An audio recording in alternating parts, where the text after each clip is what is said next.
A burst pipe? A dead water heater? The AC calling it quits? Who do you call?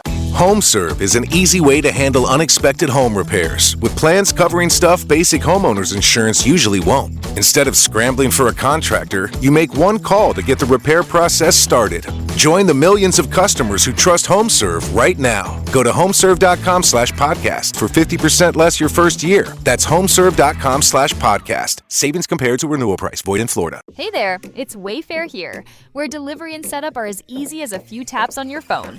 You're relaxing in an old hammock, scrolling Wayfair's app, when you spot it, a brand new patio set. Next thing you know, Wayfair delivers it right to your patio and sets it up. Oh, you need a new grill too? All right, Wayfair's got you covered. With Wayfair's room of choice delivery and fast expert setup on qualifying orders, life gets a little easier. Visit wayfair.com or the Wayfair app. Wayfair, every style, every home. This is Jennifer Hale, and you're listening to the Fiveish Fangirls podcast. And, I should go.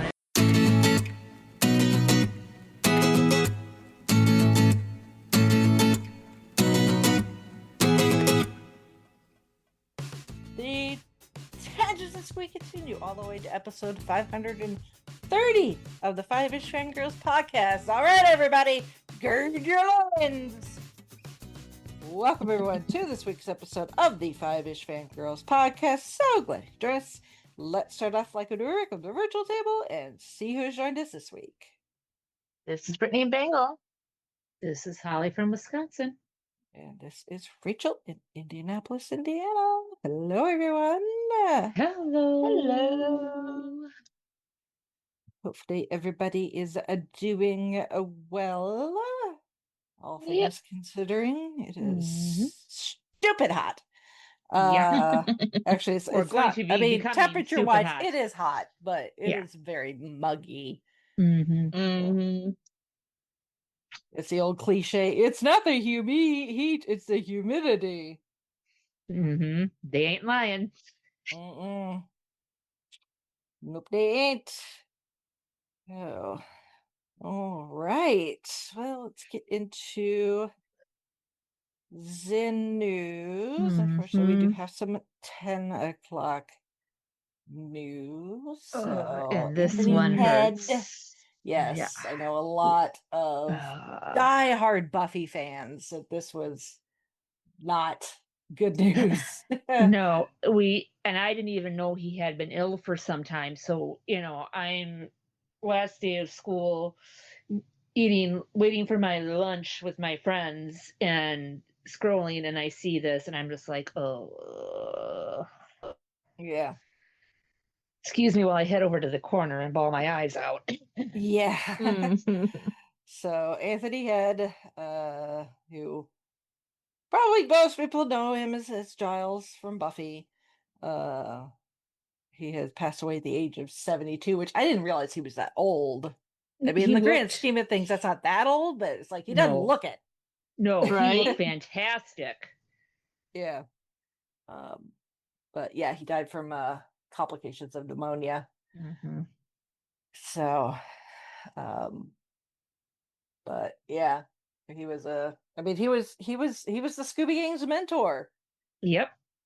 Yeah, he was the one that they would, the Buffy and everybody would go to. Father figure.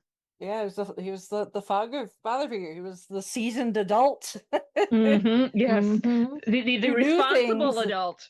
Yeah. So, and then of course he was Rebecca's ex-husband on Ted Lasso. Also named Rupert. Yes. But more of a jerk. Yes. Not as likable. No. By any means. But yeah. So I just I mean, in the grand scheme of things, it's probably a good thing that Buffy reboot or sequel never got off the ground, because it seems like it was kind of cursed. Yeah. Whether these people were actually going to be involved in it or not, just like the franchise seems kind of cursed. Somebody said, somebody better wrap James Marsters in bubble wrap. Yes. He's got Dresden audiobooks that he needs to narrate along with his music career. Yeah, exactly. That's still going. Exactly. It's like the Dresden Files is not done. Mm-mm. We can't switch narrators. Nope. I mean, one time they had somebody else narrate it, and Hmm. eventually they had James go and narrate it anyway. Yep. So, Hmm. Yeah. Oh, dang. Yeah. I have the Audible with James, and then I found when I went to an estate sale, I happened to find the audiobook on CD of the other gentleman reading hmm said book. hmm So I have both. Yeah, Yep. it's there So is a difference. there is significant difference. Hmm. Noticeable difference. Yes. No offense to the other guy, but Nope. a paying gig is a paying gig. Gotta get Yep. paid. Hmm. But yeah, he wasn't James. So Nope. Mm. so yeah, that's his partner just died in the last 6 months. Yep. So presumably that's the mother of his children. Yep.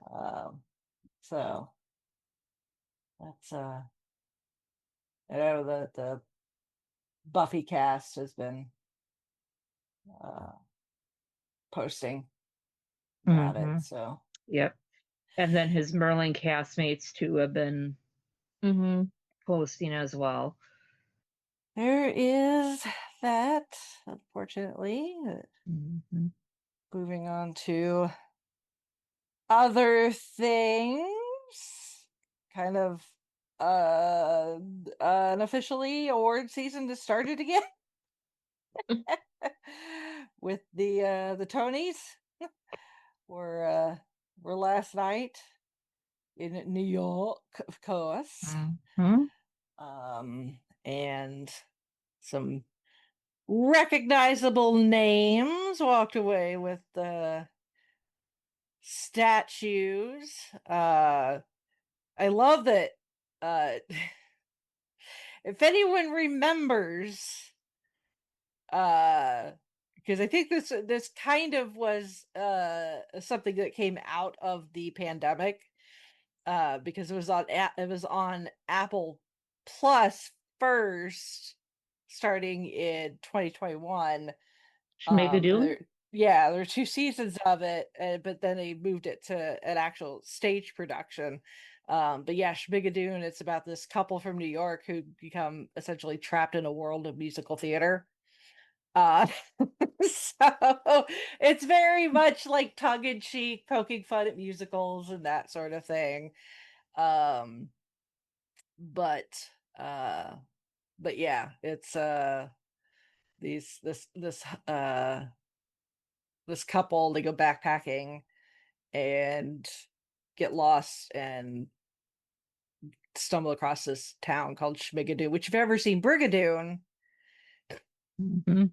or there's other stories like that of these, like, towns or villages or whatever that only appear so often, and if you find yourself there, uh if you leave and it disappears again, you may never find it again. If you stay there, time passes differently, that sort of thing. um and uh but it had Keegan Michael Key, Cecily Strong, Fred Armisen, Dove Cameron, Christian Chenoweth, Alan Cumming, Ariana DeBose, Jane Krakowski, Martin Short. So, all sorts of very recognizable faces in the Apple version. But yeah, then they adapted it to Broadway, and it won Best New Musical, along with a number of other uh awards. So, and then Ragtime won for Best Musical Revival. Death of a Salesman, which is currently going, won Best Play Revival. Um, so, which is a long running, you Hmm. uh, play. Um, So John Lithgow won for he's playing he's in the play Giant. He's playing Roald Dahl. It's a play about Roald Dahl, and he's playing Roald Dahl, so that's pretty cool. So pretty cool. Pretty cool. Mm-hmm. So so yeah, it's kind of a official, unofficial kickoff the award season. So it's the Tonys. So we've had Cannes, we've had the film festivals. They've been happening. So that's when stuff starts getting word of mouth recognition, that sort of thing. So we'll see. Mm-hmm. So there is that. And then in the feeds for Gold Standard, our most recent main episode where we talk about I was not the one that brought this movie. I was Although a it little may surprised that it, you weren't. I mean, it may have been on my it may have been on my list. So we would have gotten to it eventually, but then we had a guess that that's what they wanted to do. So, Mhm. it just bumped it up. And you But guys yeah, did a very good job not quoting the whole movie. yeah, that was really hard. Yes. Uh, I give you all props because I'm just like, yes, that was tough. really, really hard. But yeah, we talked about the classic Two youths. comedy drama courtroom feature that is My Cousin Vinny. With the Academy Award winning performance from Marissa Tomei. So, but yeah, that was hard to not quote the entire thing. And by the end, I really did kind of want like a thing of grits. Yes, done properly. Yes. Yeah. Like I need to find a good diner or something that can do grits properly. Mhm. Where it takes 15-20 minutes at Mhm. least. Yep. I know there are places you could get it, like Denny's and stuff, but I'm pretty sure that that's not slow. That's not low and slow. Those are probably instant grits. So Yep. Yep. Let's get Yeah. them out on the table as fast as we can. yes, exactly. Because you sure as heck don't want me trying to make them. One, I would be too impatient. Two, I'm not from the South. Hmm. I'm too Midwestern to be trying to make something like that. So And three, you'd have your little 4-footed fur babies. that Like, too. can you They would, share?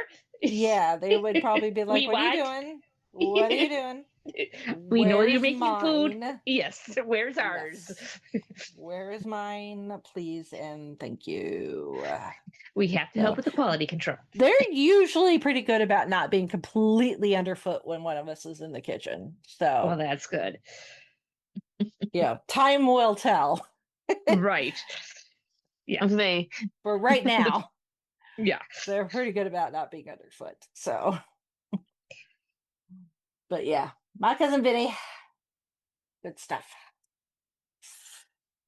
All right, moving on to feedback. Got some feedback from Shalane. She says, one trailer you girls missed was the Legally Blonde prequel series L. At least I've watched the trailer a few times. I'm on the fence. I love Legally Blonde. I really do. That's one of my comfort movies. I like the second one too. It's not bad. Uh, we'll see. I hope this does well, to be honest. If anything else, it might, if this does well enough and garners enough interest in Elle Woods and Legally Blonde, that maybe we'll finally get that third Legally Blonde movie that Miss Witherspoon teased ages ago, like pre-pandemic. So it's like Reese Witherspoon in general does not do sequels. I don't know if that's something she's consciously decided to do or just that's just the way her career has kind of gone. So doing Legally Blonde 2, Red, White, and Blonde was kind of the exception, not the rule. But she did tease a third movie at one point a while ago, and I've been kind of waiting ever since. So go back to Finding Neverland on Gold Standard Patreon episode. It's because it became a musical, and I listened to the soundtrack and love it. One of the local theaters here in Utah keeps trying to have it in one of their seasons, but it still hasn't yet. I hope they do in the future because I really want to see the musical. Here's hoping. Speaking of musicals, here's some movie musicals you guys should talk about since it's Pride Month, such as Kinky Boots. I was wondering if you girls would talk about Rent and Kinky Boots for this podcast. We did talk about Rent on Gold Standard. So, anyway, back to Gold Standard. You talk about My Cousin Vinny. I believe this is your first Joe Pesci movie. Next will probably be Home Alone around Christmas. Maybe. It's your second Ralph Macchio movie after The Karate Kid. I also think it's your first Marissa Tomei movie. Maybe next you'll talk about one of the Tom Holland Spider-Man movies. I got that covered on the Fandom Zone or one of other Nick's more superhero specific podcasts, but maybe. Who knows? The movie I meant to say that's celebrating an anniversary and stars George Clooney is the Oceans franchise, not Oh Brother, Where Art Thou? That movie came out in the 2000s. It must have gotten deleted while I was writing my feedback. Not a problem. It happens. Yes, the Oceans franchise is having an anniversary. I love those movies. Oh my God, I love those movies. I'm going to Vegas later this year to do a rewatch. Speaking of Pride Month of research, I read about a new movie called Stop the Train, starring drag performers, including RuPaul. It's going to be directed by Adam Shankman, who directed movies like Hairspray, Walk to Remember, and Disenchanted. You guys have talked about some of those already, and I'm still being patient for when you talk about Hairspray. I also read the movie's going to include some people like Sarah Michelle Gellar, Raymond Simone, Jerry O'Connell, and Joel McHale. Yes, I have watched the trailer a couple of times. It looks like it is going to be absolute ridiculousness. It's probably not going to, like, it's not going to be any like award winning, probably. It probably will end up on some Razzie lists more than likely, but it's one of those where it's like, this is so ridiculous. It's probably going to be entertaining for the right people if it's that if it's their type of humor, which totally. I mean, it's RuPaul, it's a bunch of other drag queens from like Drag Race and some other, but there's also a lot of non-drag celebrity cameos like Sarah Michelle Gellar and some others. It's like, yeah, it's gonna be a popcorn flick is what it is. Yep. It's not gonna be anything groundbreaking. It's not gonna be a big money maker probably, but if like you just want to sit down and have a laugh for a couple of hours and just something absolutely ridiculous, absolutely. So I am here for it. Yep, because those popcorn movies are kind of few and far between. I mean, it is. I mean, sometimes you just want something that's like not too serious. Like even the big franchises like the MCU and Star Wars, like, yeah, those are entertaining. But sometimes you have to pay attention. You just can't put your mind on autopilot, right? You're It's like going to miss something. One of those, this is one of those movies where it's gonna be a lot of puns. It's gonna be a lot of sight gags. It's gonna be just like visuals are just gonna be over the top. It's just something where it's just gonna be like you're either gonna groan or you're gonna be like holding your sides laughing, and probably not anywhere in between. Right. Although the groaning, sometimes you groan with a smile on your face, like, oh, I can't believe they went there. Oh, that pun bad jokes. Dad jokes, puns. Big time. Yeah. So I'm sure there's going to be a lot of double entendres. I mean, we are talking about a bunch of drag queens. Anytime, double entendres, euphemisms. Yep. Not those. So. Yep. Perfect for Pride. So yes, happy Pride, everybody. Yes. I went to my first Pride event of the season over the weekend. We took the dogs. We lasted less than an hour because it was just so hot. Like I was hot. Yeah, I can just imagine how the puppers were. Whew. Yeah, I mean they got thick fur. Yes, I mean Derby was enjoying the attention. Although every time we found a piece of shade, he immediately sat down. River would walk like 5 inches and then make Chauncey pick her up and be carried. Uppies, daddy, uppies. Yes. And I was like, it's like I was kind of over it with the heat. Not let alone them. Right. So, but it was good for them to get out and do some more Socialize more. socialization and practice on the leash, especially for River, even though she got carried most of it, but she did walk on the leash some of it, and she did pretty good. So, but they got lots of attention. So they got lots of more socialization, which is good for both of them. So, but yeah. She's almost forgot about Taylor Swift doing a song for Toy Story 5. I'm really excited for that. She's written songs for movies she's appeared in before, like Valentine's Day and Cats. I listened to Cats once and won't revisit it. It's good. Keep those brain cells. Yes. But I'll still listen to Taylor Swift songs from it and whatever she does for Toy Story 5, which the song is out there. It's being used on like TikTok and all sorts of places. So, but yeah. Thank you, Shalane. As always. Now we are on to this week's main topic. Yes, as we're recording this, it is our birthday today. Happy birthday to us. Yay. It's also Ghostbusters Day, apparently. Officially, unofficially. June 8th apparently is Ghostbusters Day. They celebrated over the weekend at the fire station in New York, because I guess they always try to celebrate the Saturday that's closest to Ghostbusters Day if it doesn't fall on a Saturday, so that maximum Ghostbusters fans can show up.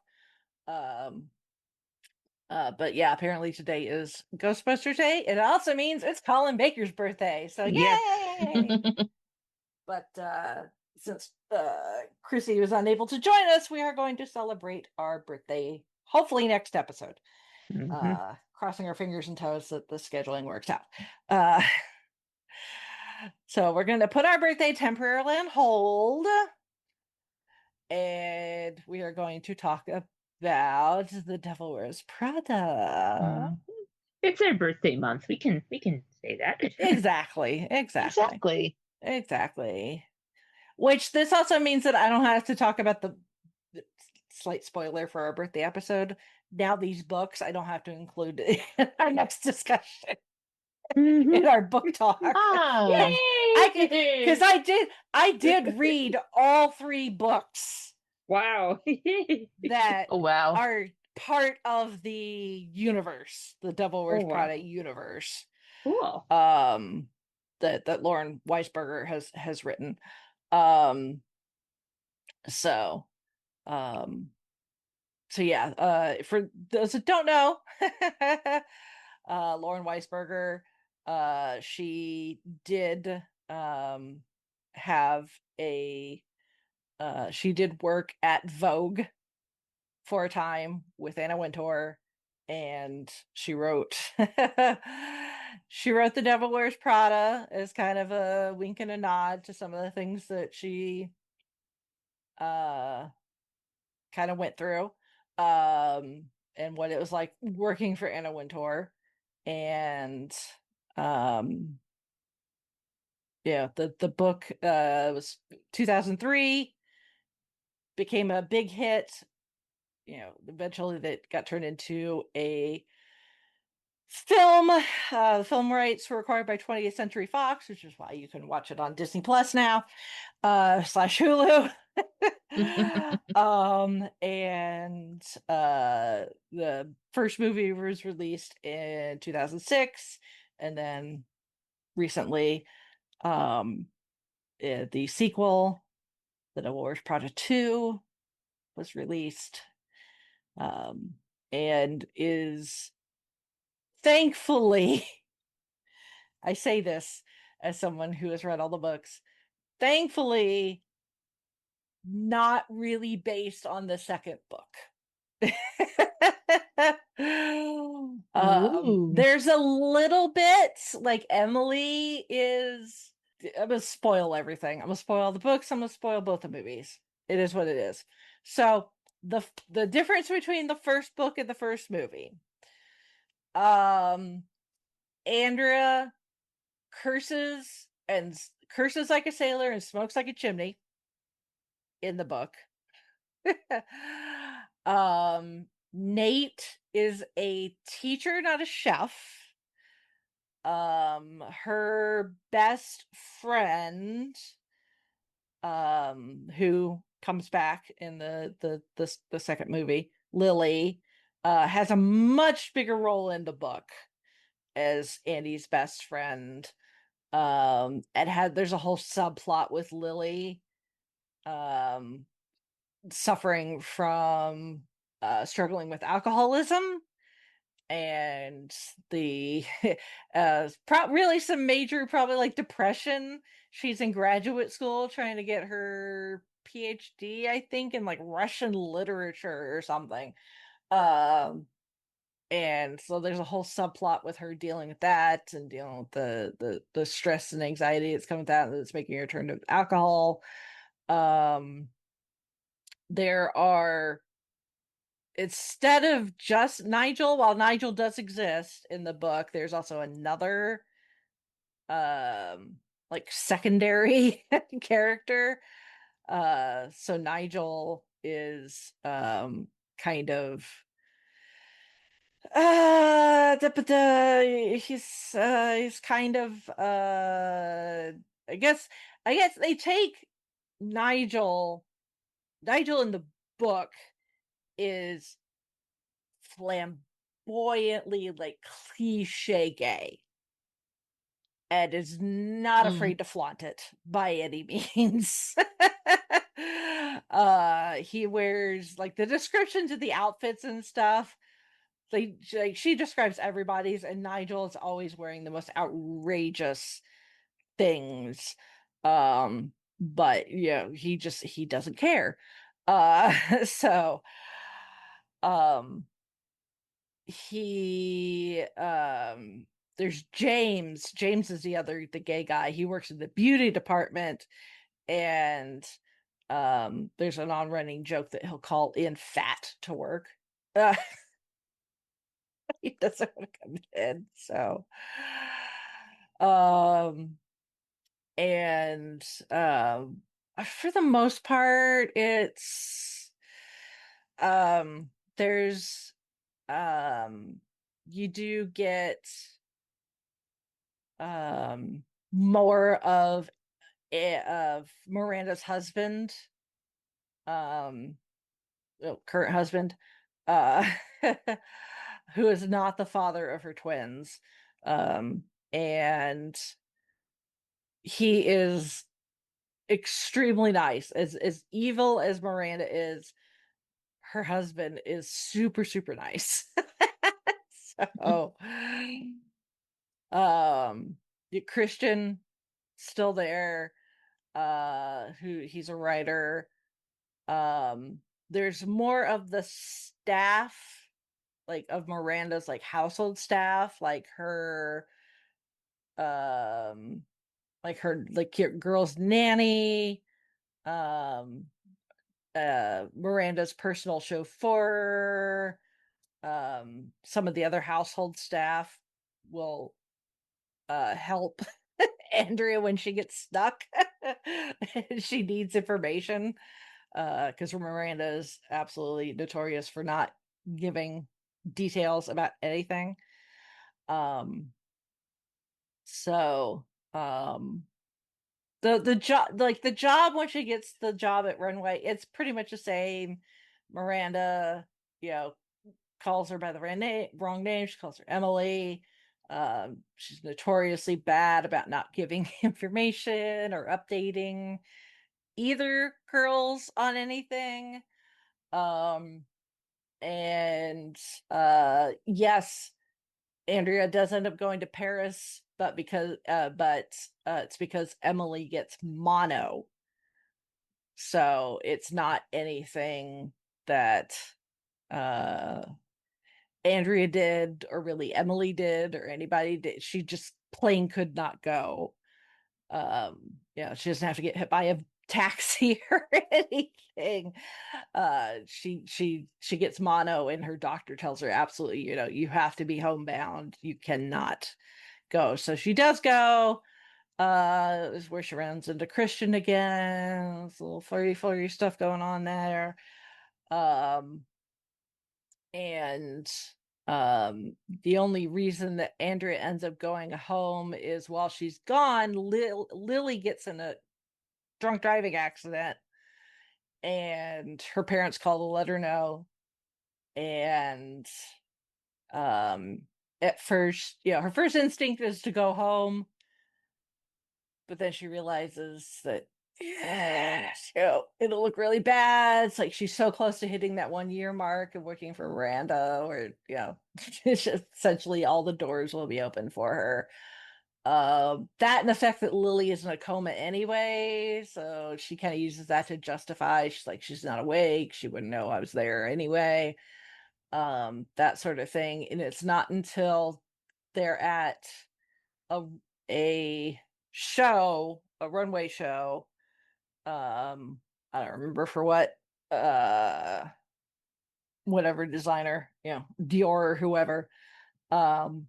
And Miranda starts berating Andy in the middle of this fashion show because they've discovered that her twins cannot come to Paris because their passports have expired. And she insists on Andrea, doing something about it. And Andrea essentially decides right there and then that she's had it and curses out Miranda and leaves, like in public in Paris Fashion Week. So she goes home. She's with Lily while she recuperates physically and is there to support her as she goes through the legal ramifications of this accident. She and Nate break up. Or Alex break up, and instead of to help support herself until she could find a new job, all the clothes and stuff she ends up selling to a consignment store and walking out with a huge chunk of cash. uh, so um so there's a few significant differences, but at the same time not. The second novel is Revenge Wears Prada, and it takes place 10 years after the events of the Devil Wears Prada. And it bounces between the present time in the novel and events that took place beforehand. But at that point, Emily and Andrea are business partners and really good friends, actually. And they've started their own high-end wedding magazine and has actually done really, really well for themselves to the point where Elias Clark wants to buy them. But that would mean, and it, Miranda has worked her way up, so it's not just runway she's in charge of. She's higher up, so she's in charge of like everything at Elias Clark. That means technically they'd be working for Miranda again, and Andrea does not want to do it, and Emily absolutely does. There's this whole drama because Andrea's also gotten married. She finds out she's pregnant, realizes she got pregnant actually right before the wedding. Uh, so there's all of that. There's all the stuff they have to do with, their job with the wedding magazine, and also her and Emily fighting over whether they should sell to Elias Clark or not. And eventually it turns out that they do end up selling to Elias Clark because technically they needed startup capital for the magazine, and Andrea's now husband comes from a wealthy family. So in exchange for partial ownership of the magazine, he put up the startup money. So the he and Emily agree to sell, so she's out majority because it's 2/3 against 1/3. And ends up causing her and Emily's relationship to absolutely shatter. It ends her marriage. And then Andrea kind of disappears for the third book, which is When Life Gives You Lululemons, and focuses on Emily. I know. It's like Prada, more Prada, Lululemons. It's because we go suburban housewife with the third book. So it focuses on Emily. And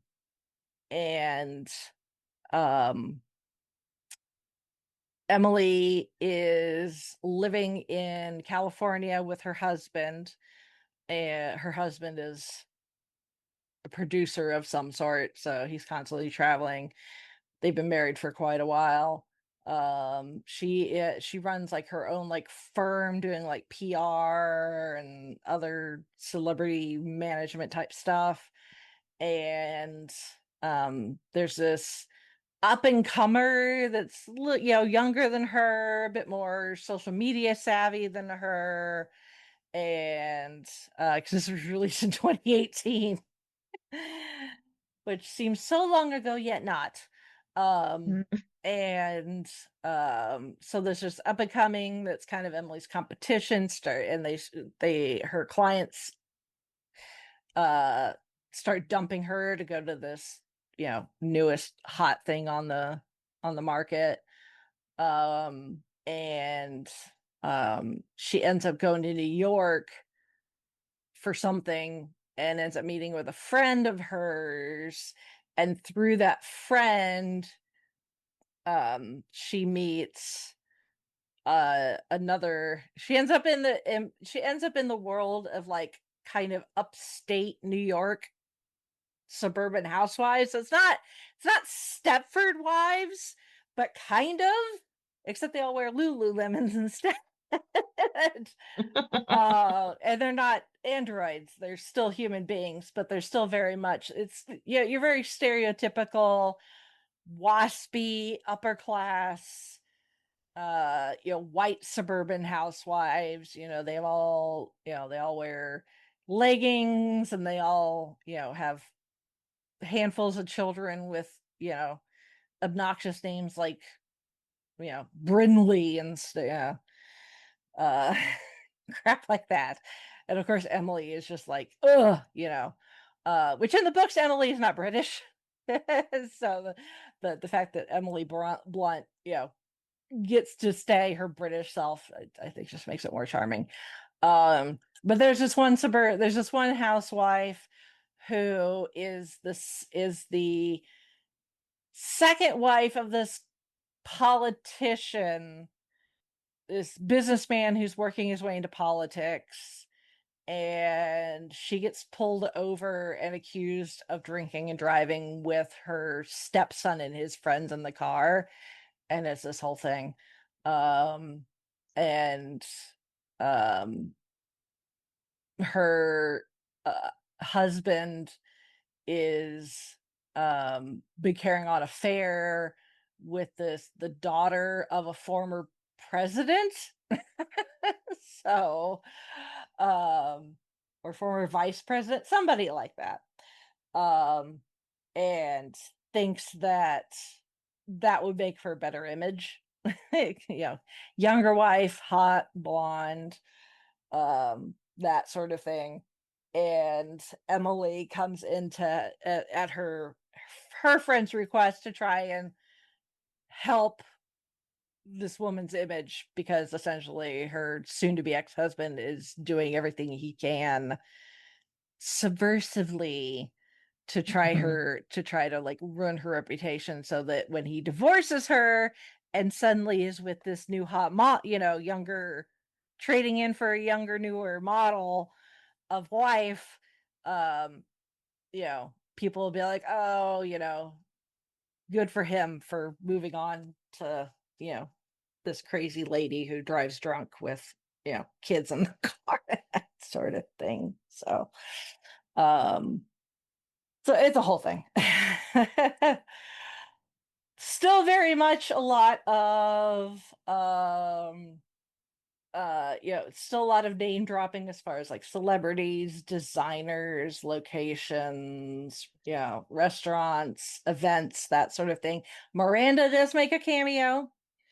Um, Andrea, not so much. Andrea really does not want anything to do with Emily after what happened in the second book. Um, but Miranda does come into play. Uh, and by playing some favors. Um, so um, but yeah, that's the three books. Yeah. The third one is because it's Emily, it's still the same, and Miranda makes an appearance. It's still the same universe, but it's disconnected because it's not New York City and all of that fun stuff. It's suburbia. Mm. But still a lot of um the trappings you would expect. Honestly, I felt kind of like by the third, to me, it kind of felt like Lauren was kind of phoning it in. Like she kind of, I don't know what her contract was with her publisher or what, that she had to do multiple books in this universe. Um, but like the second book, Revenge Wears Prada, there was a whole missed opportunity because at one point, what Andrea is home, I think she's on maternity leave, and she's home alone, the baby's asleep, and um she discovers that her husband um had recorded, remember back in the days with TiVo and stuff like that where you could record off the TV, Mhm. like TiVo'd this supposed documentary about Miranda, and she ends up watching like a little bit of it, and we get a little bit of a description of it, but after a point she's like, I can't watch this. And it's like there is an opportunity there for us to get a bit more insight into Miranda, because we're like Miranda Priestley as like a villain or an antagonist is so interesting, because you have this woman who has worked her way up into a position of power, and Andrea says this in the first movie too, when her friends are kind of making fun of her and stuff. She's like, if a man did the same thing, people would just say, oh, he's powerful and whatever, but when Miranda does it, she's a bitch. It's that catch-22 type of thing that unfortunately we see even in the real world.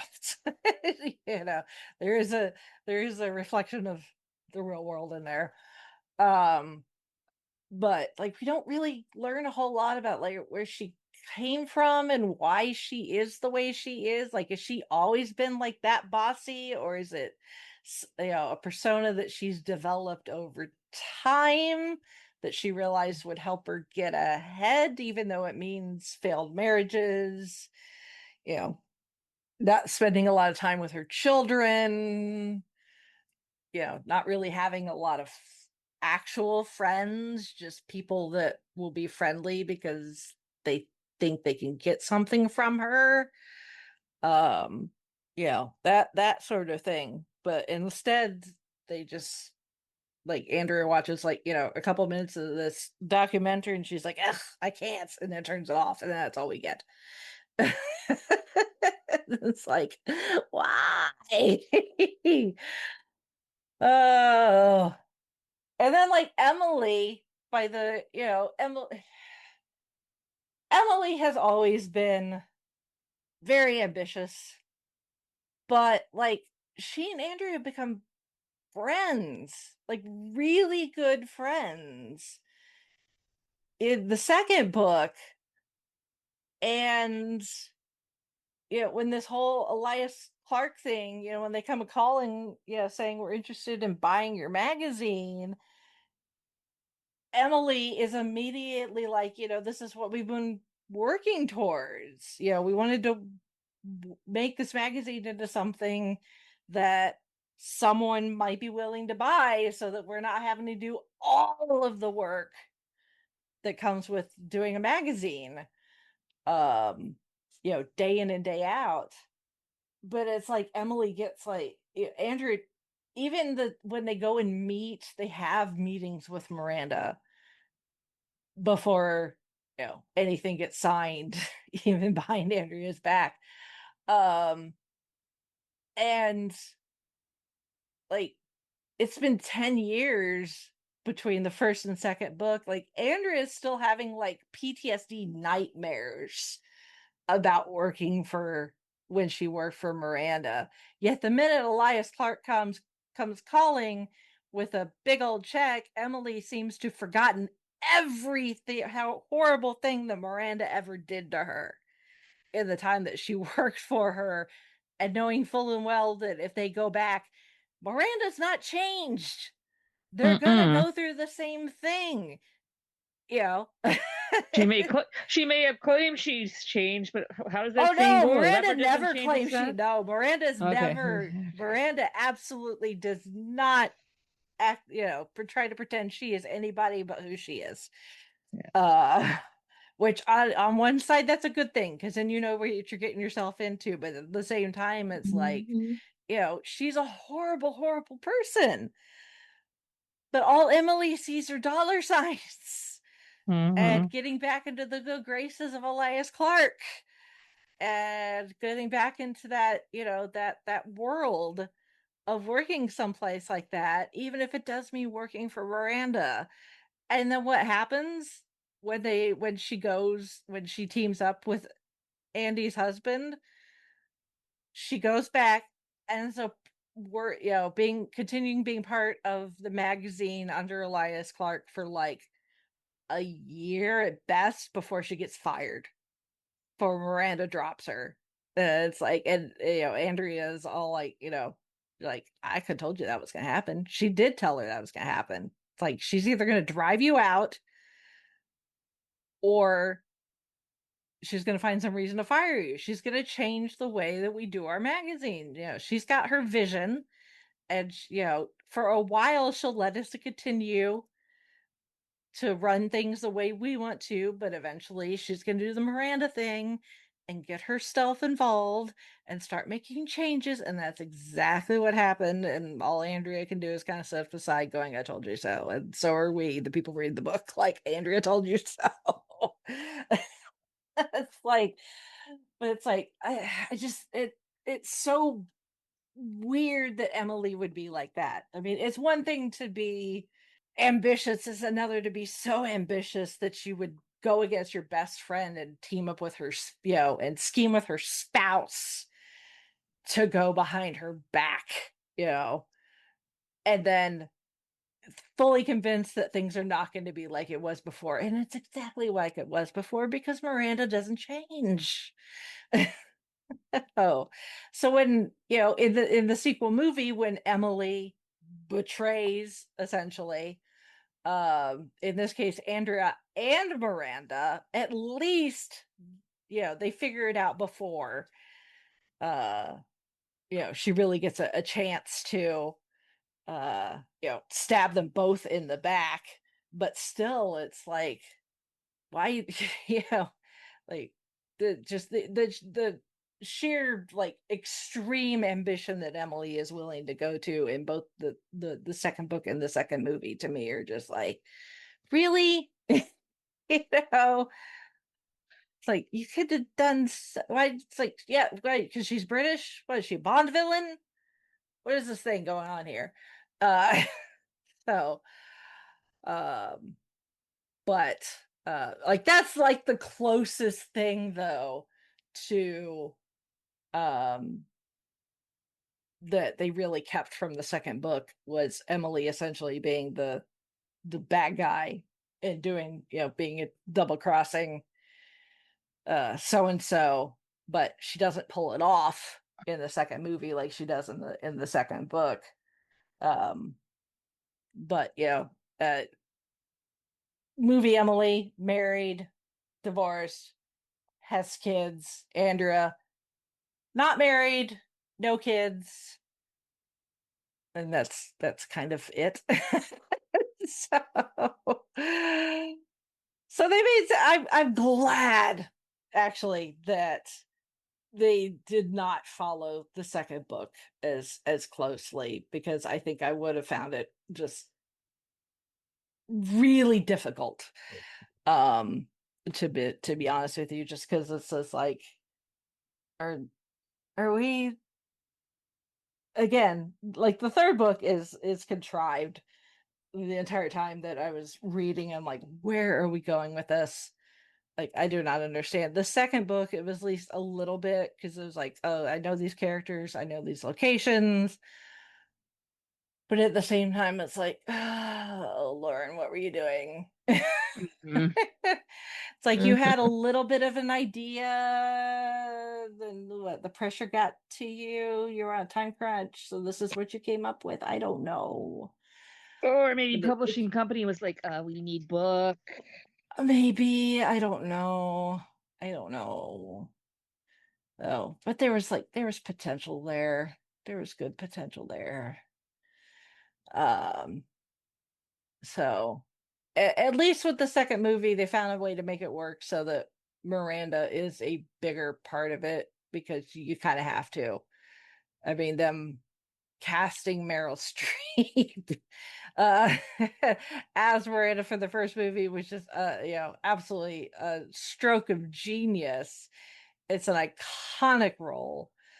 uh she does it so well, putting her own little twists on things, and there's so many iconic lines and stuff. um it's just, it's hard to imagine anyone else in that role, so you had to figure out a way to make, if you're going to do a sequel, to make it work, um so that she could still be a majority of it. And um all things considered, I think they did a fantastic job. It doesn't quite have the same, that little je ne sais quoi that the first one had. Um, but I think the second one is still fabulous.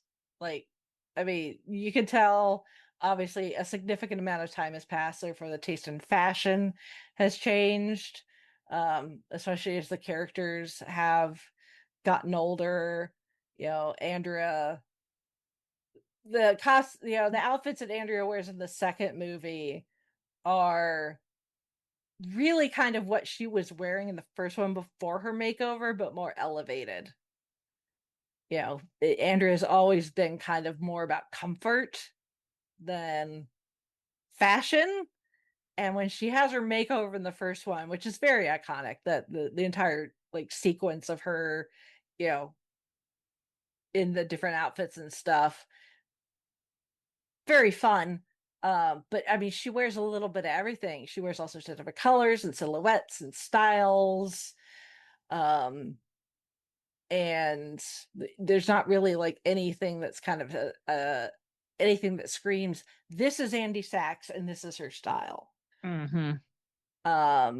Unlike in the second movie, where she has found her style, but she understands now that, paying a bit more for pieces that are made better out of fabrics that'll wear better, and last longer, are more makes more sense. Even though she's not working at fashion when we come back to her eventually, even though she's the editorial, head of the editorial department at Runway, it's still a fashion magazine, and therefore she does need to care at least a little bit about what she looks like. I love her outfits in the second movie. Honestly, I would like steal her entire wardrobe. Like, can I just have all of that, please? Can we just have a Twitter feed with the closet of here's all the I mean, here's all the the thing clothing is, that it's was like used and where to find it? Yeah, I mean, there are websites that do that. Thank Mhm. goodness. So I did Yeah. I have bought a necklace that is somewhat inspired by the one she wears. Like she wears the same like jewelry the entire time. Um, which I think is really cool. She tends to stick to the same silhouette. She has kind of this menswear inspired look Hmm. about her with the wider leg pants and the vests, the more fitted vests. So she still has a shape, a womanly shape. So it's not androgynous, but it is definitely more menswear inspired, which I love that. Hmm. Um, so um obviously when they go to Italy, Milan, for Fashion Week there, which actually was filmed in Milan. Nick remembers seeing it, hearing about it and seeing about it on the local news. He's far enough outside of the city that none of that stuff like really has Affects any him. effect on his day-to-day life. But it was in Milan where he lives, so it was a thing on the news. Hmm. So um and um yeah, so while they're there in Milan, obviously, if you're going to something like a fashion week, you do need to kind of dial things up to 11, which she Hmm. does, but even then, On her terms. it's still on her terms. Even when Nigel is helping her pack stuff to go to the Hamptons, there's this one kind of Because the Hamptons kind of patchworky. have their own dress code too. They do, but there's like this one like maxi kind of multicolored like patchworky dress that she absolutely wants to wear, and Nigel's like no, and she's like please, and Nigel's like no, and she's like please. He's like don't get a stain on it. She's like fine. She's like no problem. So she ends up wearing it. It's so not anything that anyone, at least as far as Nigel is concerned, anyone would wear to the Hamptons. But again, Andrea is doing things on her terms, and I think it's adorable, honestly. Hmm. Um, and she does end up spilling something on it. Uh-oh. Uh-oh. Hopefully, Nigel never found out. So, which, speaking of Nigel, um, between the two movies, Stanley Tucci, I Hmm. love this man. Oh, I know. Mhm. I love Stanley Tucci as an actor, and he is so good in these movies.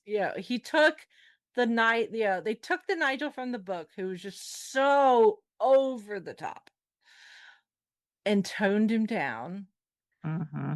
but he's still got some of that cattiness, that bitchiness, like, you know, it's like you show me respect, I will show you respect. But the minute you try, you act like a bitch, I'm gonna take you down.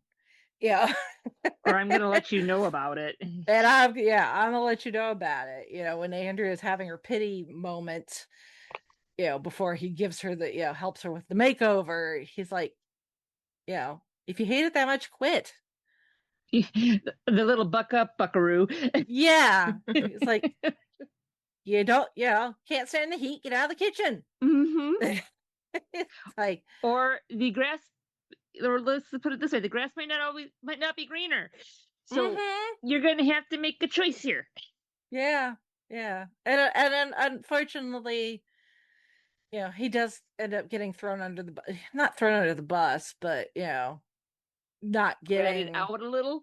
he's not he doesn't get the like the I think Miranda has taken him for granted, and she continues to do so even through the end of the first movie when instead of him getting the job at James Holt, you know uh she ends up dealing so that what's her face from French Runway gets the job instead. And then here we are 20 years later, Nigel is still there working with Miranda, but now Andrea, with life and experience, and also the fact that she's not gonna cow down to Miranda like before. Because at the end of the day, Miranda's just another person. Mm-hmm. So when the time comes where Nigel could have gotten passed over and, kind of taken for granted, Andrea's all like, Miranda, get your head out of your ass. This guy has been with you for decades and shown you nothing but loyalty. It's time you show some back. And Miranda is all like, oh, but he never asked. Like, he's not going to. You shouldn't have to ask for recognition for a job well done. You know. Um and thankfully it just so happens that Nigel does, Miranda does hand Nigel an opportunity to do something more. And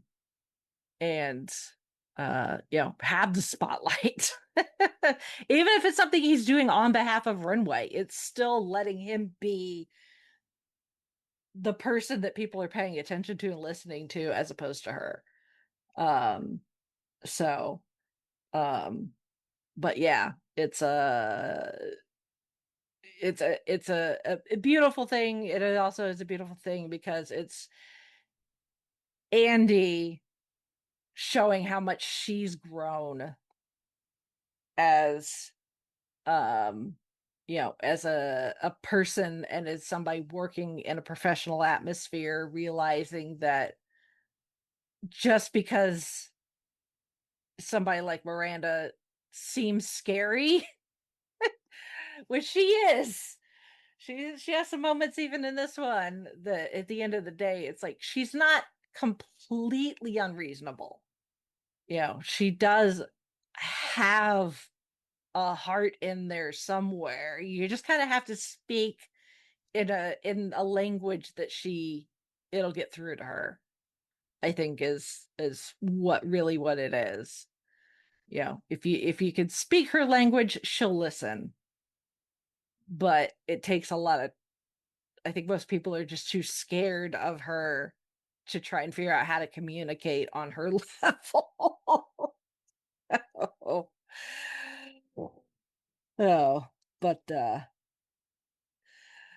yeah. So I mean, it's the chemistry that Meryl and Stanley Tucci have is absolutely fantastic. I think Anne Hathaway and Meryl Streep are fantastic together. Her and Emily Blunt are thick as thieves.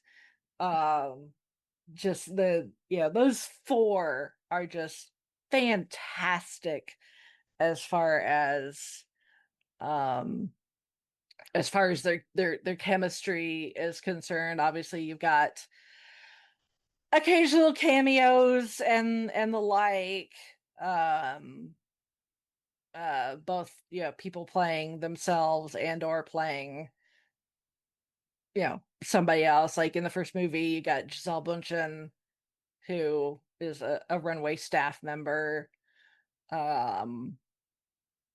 I forget. Yeah, Heidi Klum makes a cameo. Valentino uh makes a cameo. So in the first one, the second one, the big cameo is Lady Gaga. uh she appears as she appears as a fictionalized version of herself who absolutely hates Miranda, and Miranda hates her. uh so but they're being professional and the check cleared. So uh so thankfully uh that ends up working in their favor. So she makes an appearance and has a couple of songs actually on the soundtrack. So Donatella Versace makes an appearance. Again, Heidi Klum makes another appearance. A lot of models, Winnie Harlow, Naomi Campbell. So um there's a whole like sub-ish plot with Lucy Liu as this actress turned like philanthropist slash successful entrepreneur who was married to this guy played by Justin Theroux. So Jennifer Aniston's husband. Uh um and who he himself has kind of reinvented himself and is now dating Emily in this. But this character that Lucy Liu plays ends up playing a major part in the whole thing, and making sure that Emily does not get away with her kind of double crossing type wheeling and dealing that she was doing. Because in this case, Emily's got a big chip on her shoulder because she is convinced that Miranda pushed her out, got her fired from Runway, but instead of just kind of like firing her and throwing her on the street, she, got headhunted or whatever from Runway to Dior. So it got Emily out of Miranda's purview, Line of sight. out of her orbit. And Yeah. now Emily is working at Dior, which is a huge fashion house. But Emily's got this huge chip on her shoulder about the entire thing. So and Herb, who owns Elias Clark, Herb Kravitz, which we see in the first movie, he makes a short appearance in the elevator. His son, after Herb dies, Herb's old. He ends up dying of a heart attack at his birthday party. I knew he was going to die just based on the trailers. I'm like, there's a funeral in here. Like Herb at this point is like he's like 80 or something, so it's like it makes sense. But his son, played by BJ Novak, is not necessarily of the same mindset. Very much a different generation. And so there's a potential that Elias Clark / Runway could get sold. Again, this idea of buying, selling, publishing, kind of pulled from the second book, but not quite the same. So but yeah, and it ends up that Emily ends up leaving Dior and goes to work at Coach, I believe. And she and Andrea try to patch up what little kind of friendship they had started to develop. Because the whole reason that Emily gets brought in is because Runway did an article on this up and coming fashion brand. Like, oh, keep your eyes peeled. This is going to be like the next hottest thing out there. And it turns out that the brand was actually using sweatshops for their clothing production. That doesn't leave a good image. Oh boy. Right. So it because they didn't vet them and find that out before they ran the article, it puts Runway in a bad light. So they brought in Andrea as the editorial director, so like, that we need help.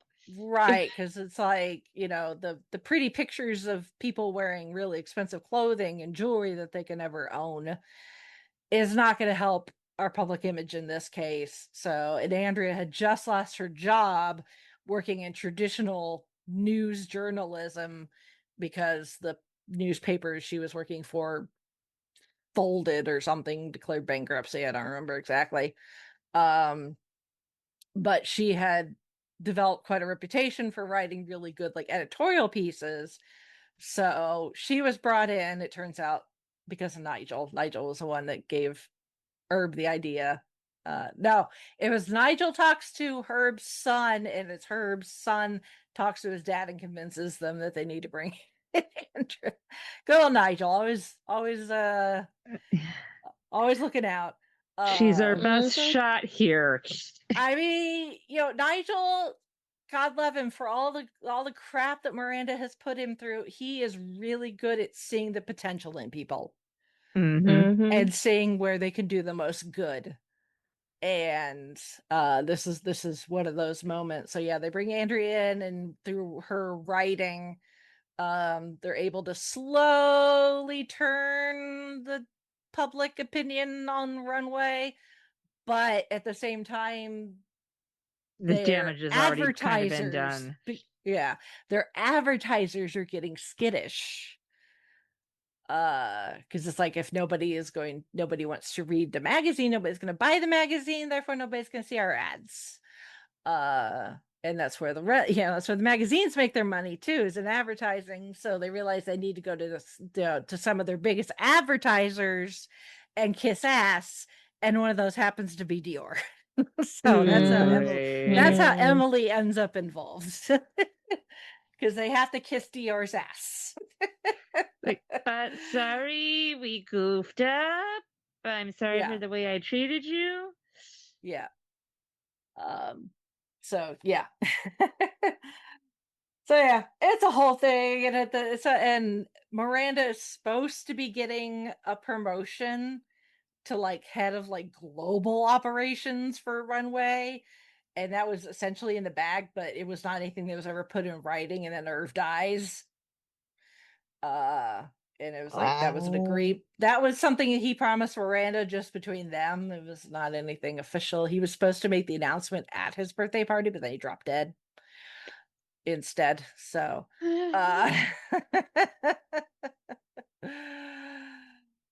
uh so um but so yeah, and there's also this thing of with another kind of subplot about AI, potentially, replacing staff at Runway. And then there's like the new Miranda's assistants at the time. And you know Andrea getting to see it from the outside, and then she gets her own assistant, who apparently nobody else wanted the job because nobody else wants to work in editorial. They want to work in the fashion side of things. So um so um but yeah, Miranda's remarried. As we learned in the first movie, the husband she has at that point has filed for divorce, but now she's got a new husband that apparently is like the best thing since Sliced Cheese, played by Kenneth Branagh. uh so Cool. And like I said, Lily, Andy's best friend, she comes back, plays a bigger role in this than she did in the first one. So obviously all the men from the previous movie, Christian, and Andrew's ex-boyfriend, nowhere to be found, which is probably for the best. I don't They wouldn't have made sense to be in there anyway. So um so yeah. I mean, all things considered, I really had no idea what the sequel was going to be like. Um, where they were going to go with it, because like I said, I'd read the books. I was not that happy with either the sequel books, so I was like, they're going to go with this. Like, I'll trust the process, but Yeah. So yeah. But I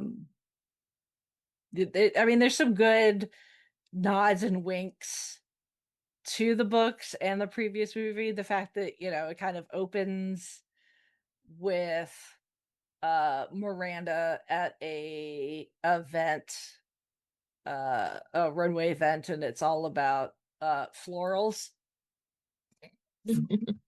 Like 20 years later, runway finally embracing florals for spring. Imagine that. Yeah. What a concept. Yes. It only took 20 years. Mhm. Oh. It's yeah, the little nods and winks in there, which I think is quite fun. That's great that that they are able to do that for the people that, really love the first movie. And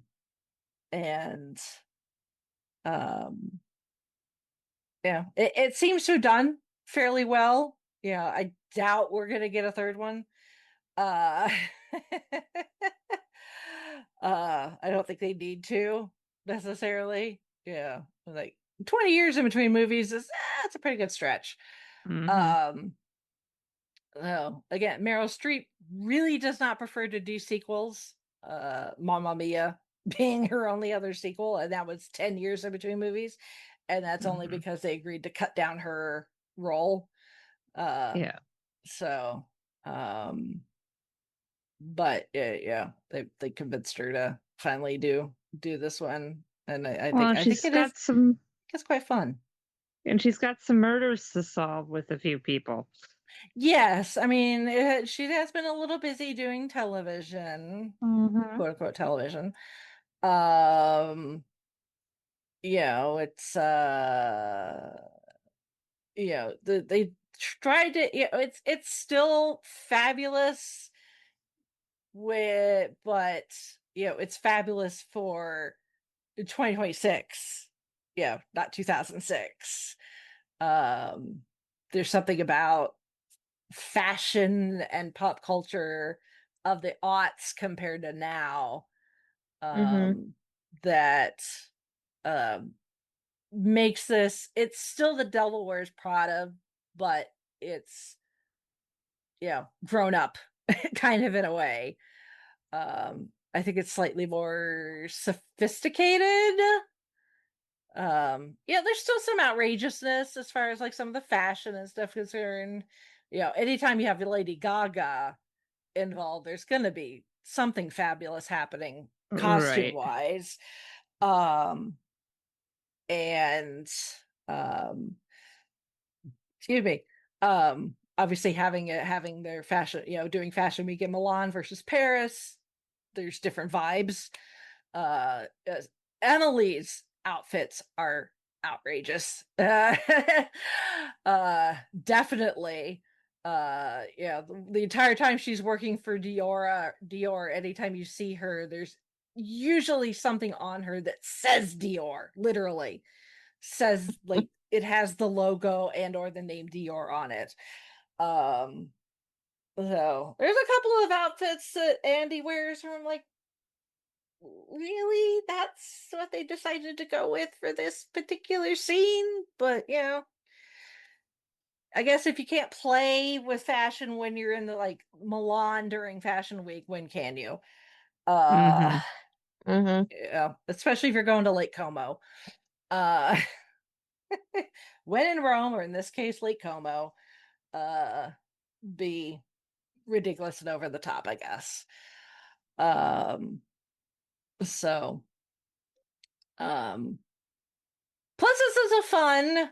I did not know this, but Emily Blunt and Stanley Tucci are in-laws.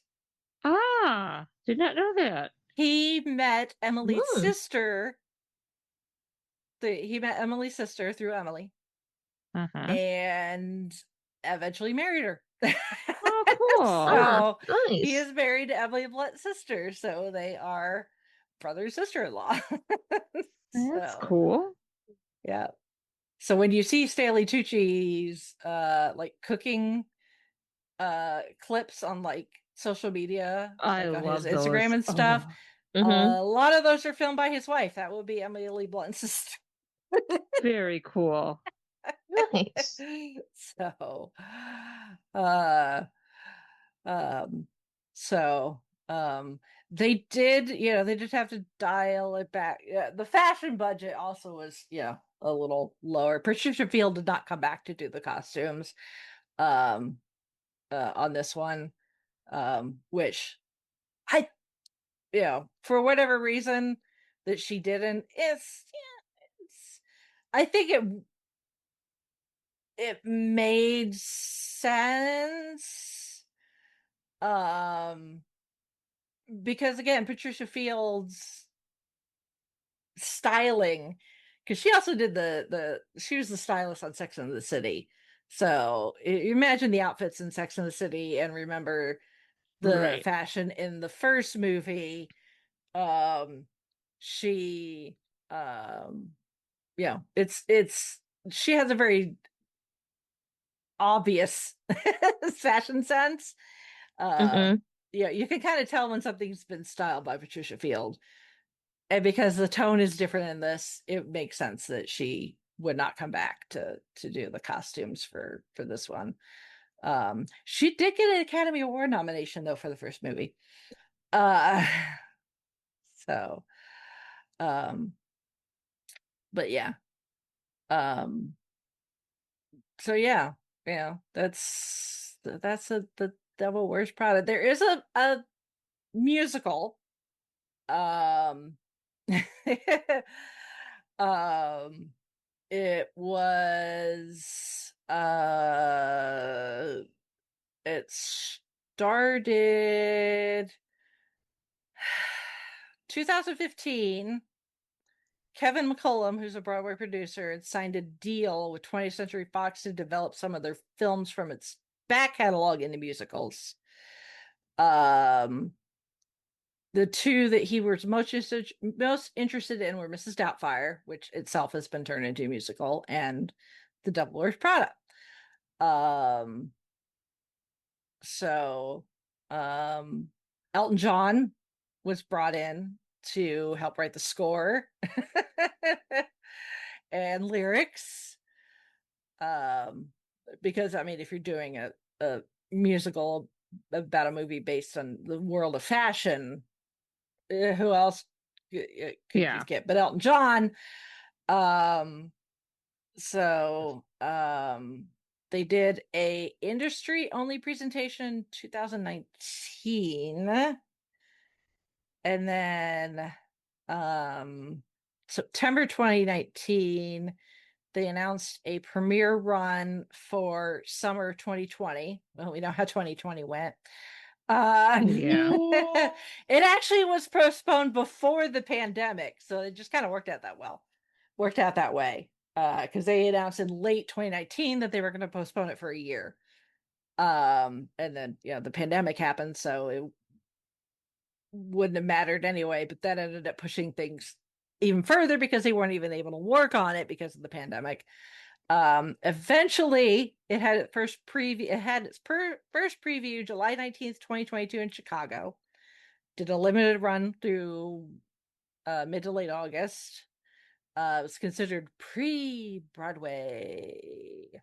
Um, um, and then in 2023, it was announced that it would have its UK premiere in July 2024.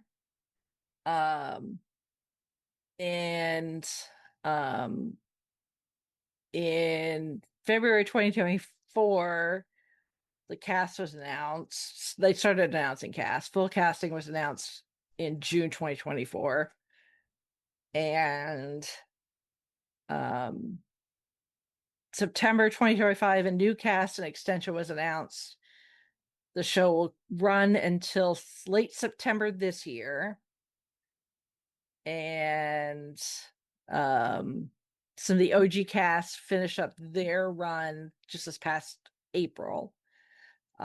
So the original West End cast, Vanessa Williams played Miranda, Ooh. which I think is pretty cool. Mhm. So unfortunately, I'm not really familiar with really anybody else. As far as the cast, probably some musical theater people, and I just don't know, Mhm. necessarily the names of people unless they've crossed over into other things.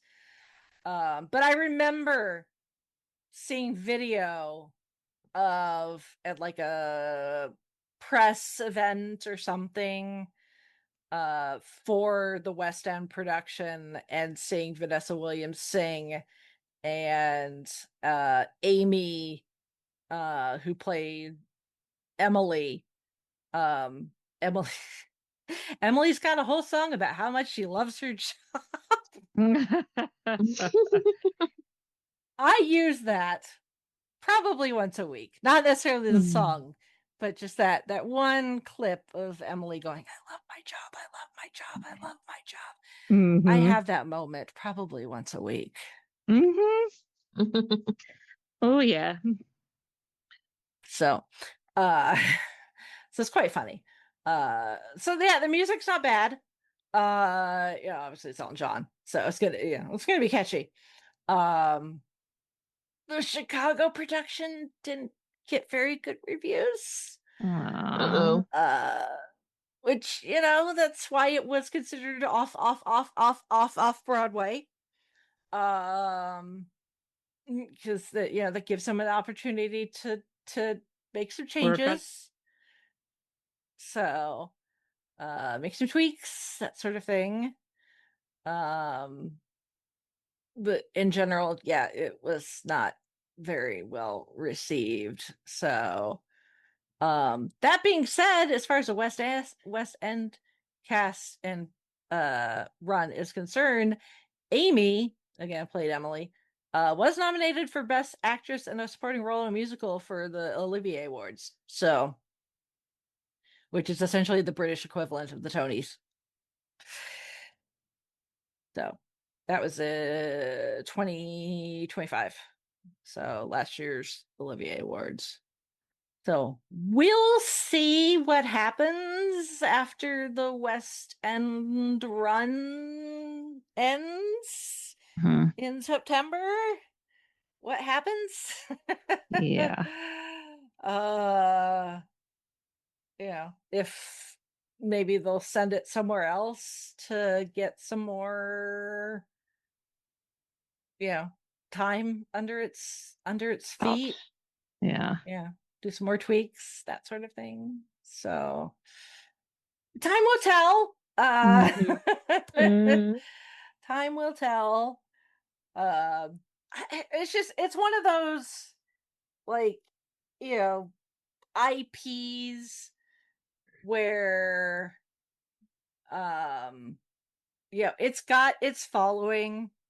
It's it's been successful enough, but it's not anything like, yeah, it's not anything like completely new. Sorry, features department, not editorial. Whatever. It's the text version of the magazine that hardly anybody reads.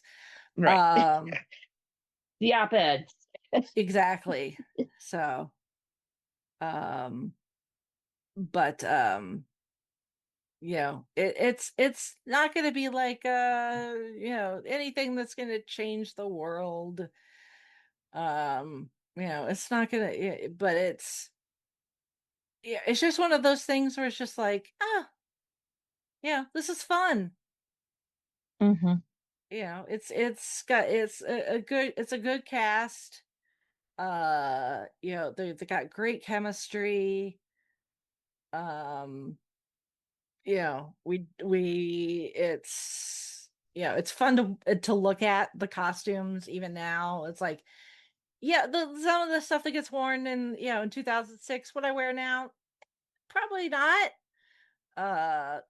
Some of it.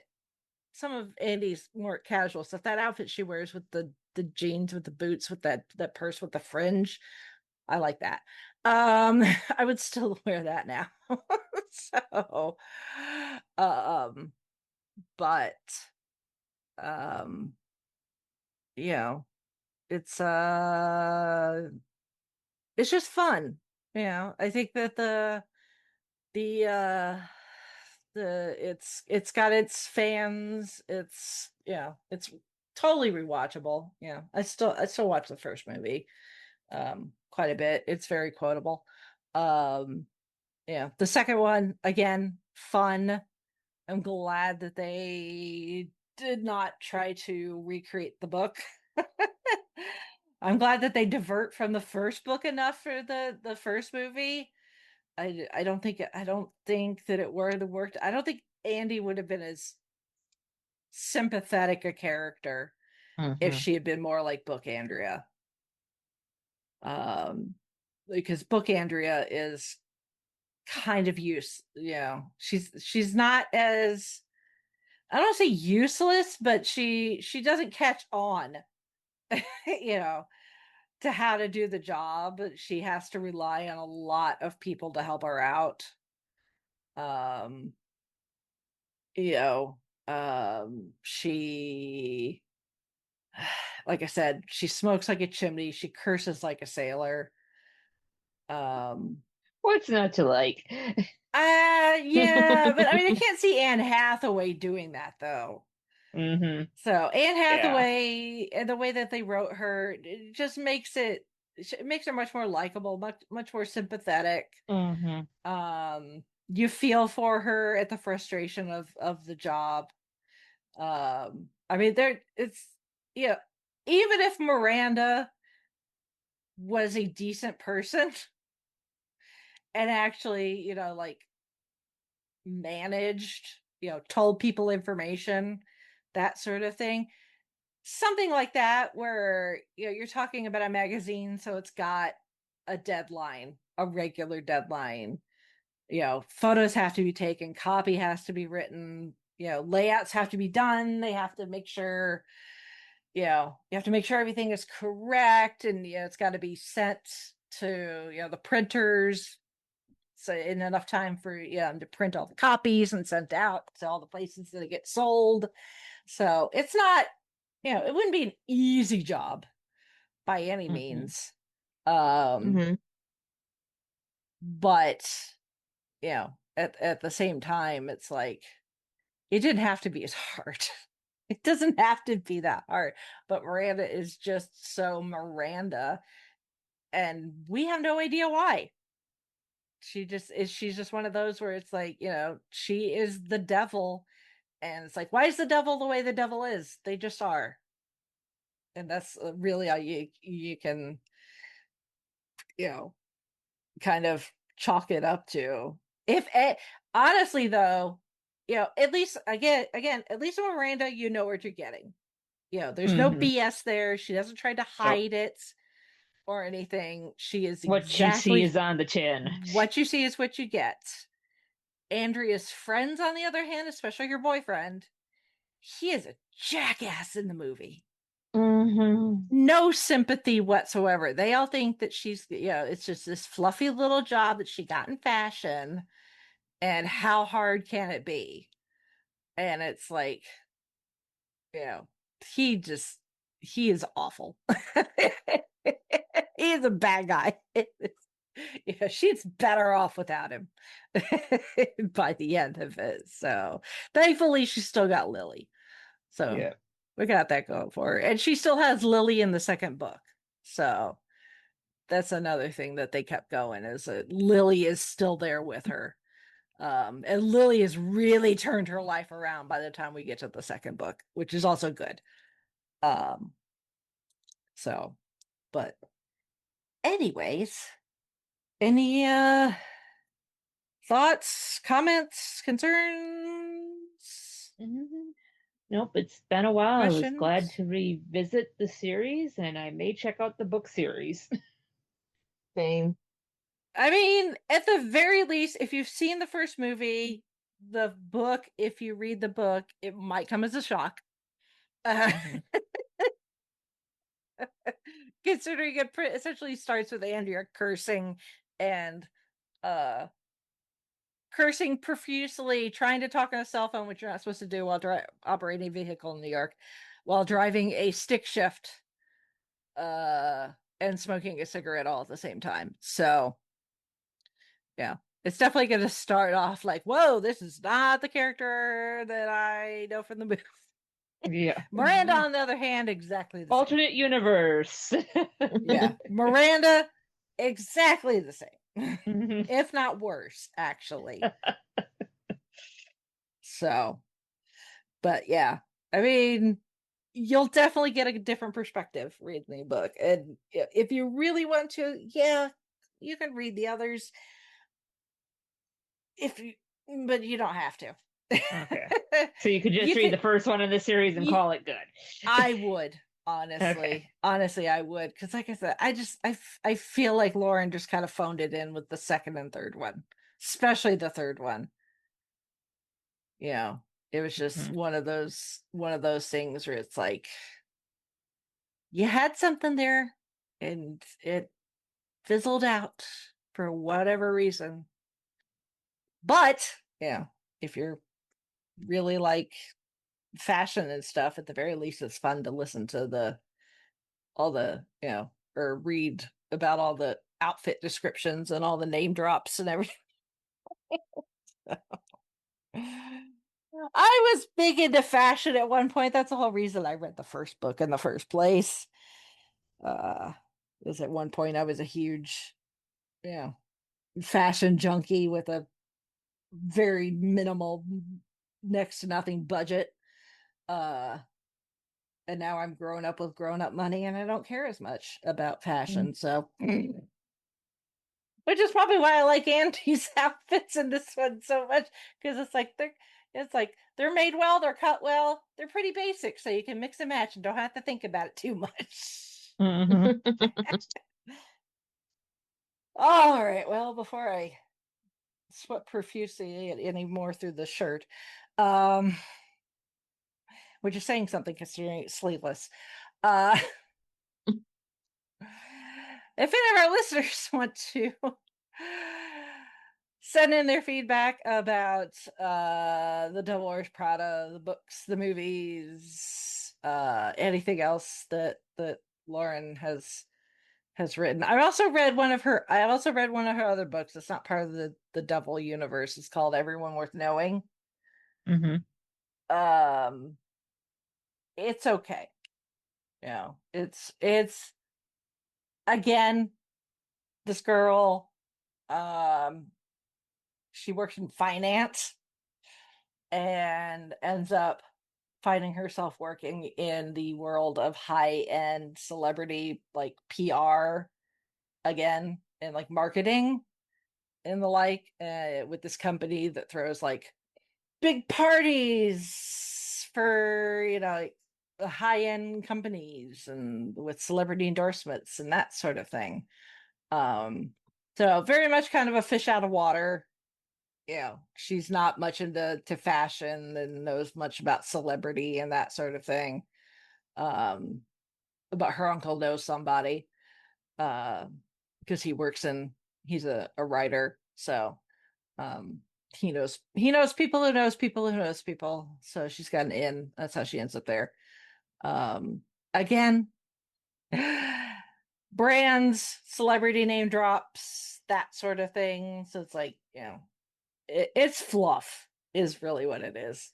These, I can't speak for any of other Lauren's books. I imagine they're probably similar, though. It's like these are your beach reads is what these are. Mhm. these are Mhm. these are your beach reads. You're stuck on a plane for a while, for a couple hours. You don't want anything, you know, too deep.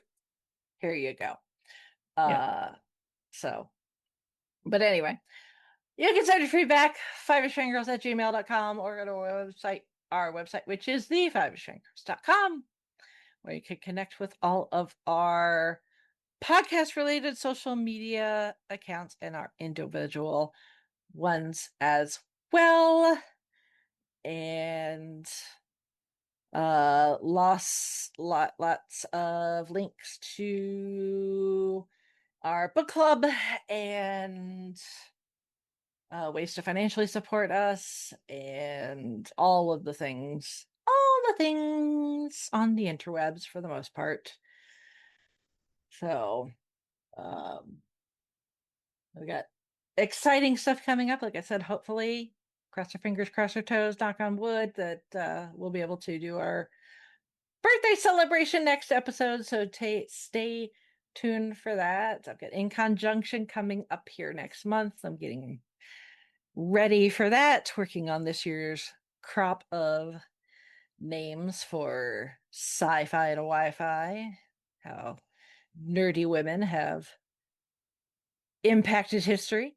It's so hard narrowing it down. There's so many amazing people out there, so many amazing ladies in the past and now, especially now. Some amazing young ladies that are making an impact.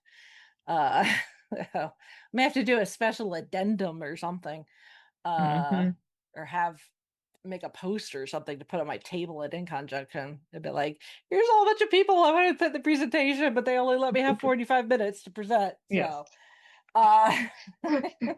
please see attached link. Yes, pretty much.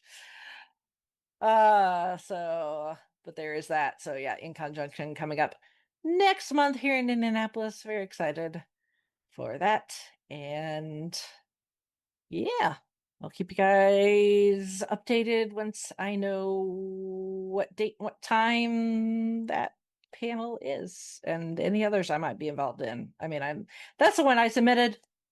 Yeah, but the nice thing about In Conjunction is you can also sign up to be on other people's panels if they want Nice people to participate. So, but they just haven't put that out there yet, because I think the submission window is just closed or is getting ready to close. So we still have like a month before. But yeah, excited for that. So unless anybody has anything else, we shall sign off for this week. This is Brittany Bango saying goodnight. This is Holly from Wisconsin saying good evening. And this is Rachel in Indianapolis, Indiana. May the bridges I burn light my way.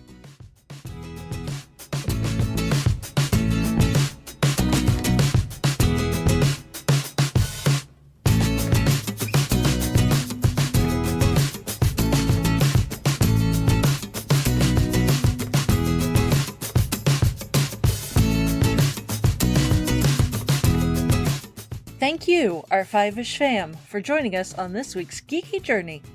If you enjoyed the show, don't forget to subscribe, rate, and review. Stay connected with us on our website, thefivishfangirls.com, and follow us on most social media with @FivishFangirls. Plus, check out our nonprofit, Fangirls Give Back, to see how we're making a positive impact in our community. Until next time, stay nerdy and let the squee continue.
Most people overpay for car insurance, not because they're careless, but because switching feels like too much hassle. That's why there's Jerry, your proactive insurance assistant. Jerry compares rates side by side from over 50 top insurers and helps you switch with ease. Jerry even tracks market rates and alerts you when it's best to shop. No spam calls, no hidden fees. Drivers who save with Jerry could save over $1,300 a year.